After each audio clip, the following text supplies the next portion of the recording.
भाद्रपद कृष्णाष्टमी को श्री कृष्ण जन्माष्टमी कहते हैं, क्योंकि ये दिन भगवान श्री कृष्ण का जन्म दिवस माना जाता है। इसी तिथि की घनघोर अंधेरी आधी रात को रोहिणी नक्षत्र में मथुरा के कारागार में वसुदेव की पत्नी देवकी के गर्भ से भगवान श्री कृष्ण ने जन्म लिया था।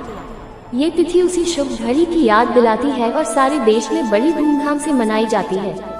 जन्माष्टमी के दिन भगवान श्री कृष्ण की जन्म संबंधी कथा भी सुनते सुनाते हैं, जो इस प्रकार है।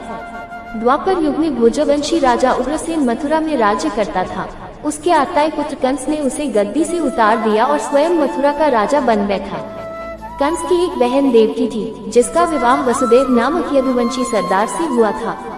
एक समय कंस अपनी बहन देवकी को उसकी ससुराल पहुंचाने जा रहा था। रास्ते में आकाशवाणी हुई, हे कंस, जिस देवकी को तू बड़े प्रेम से ले जा रहा है, उसी में तेरा काल बसता है। इसी के गर्भ से उत्पन्न 8वां बालक तेरा वध करेगा। ये सुनकर कंस वसुदेव को मारने के लिए उद्यत हुआ।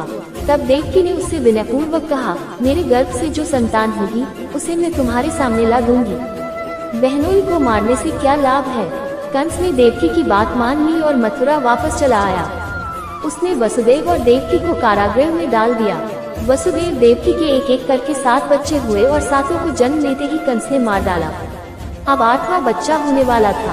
कारागार में उन पर कड़े पहरे बैठा दिए गए। उसी समय नंद की पत्नी यशोदा को भी बच्चा होने वाला था।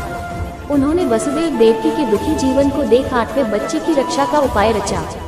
जिस समय वसुदेव देवकी को पुत्र पैदा हुआ, उसी समय संयोग से यशोदा के गर्भ से एक कन्या का जन्म हुआ, जो और कुछ नहीं सिर्फ माया थी। जिस कोठरी में देवकी वसुदेव कैद थे, उसमें अचानक प्रकाश हुआ और उनके सामने शंख, चक्र, गदा, पद्म धारण किए चतुर्भुज भगवान प्रकट हुए। दोनों भगवान के चरणों में गिर पड़े। तब भगवान ने उनसे कहा, अब मैं पुनः नवजात शिशु का रूप धारण कर लेता हूँ।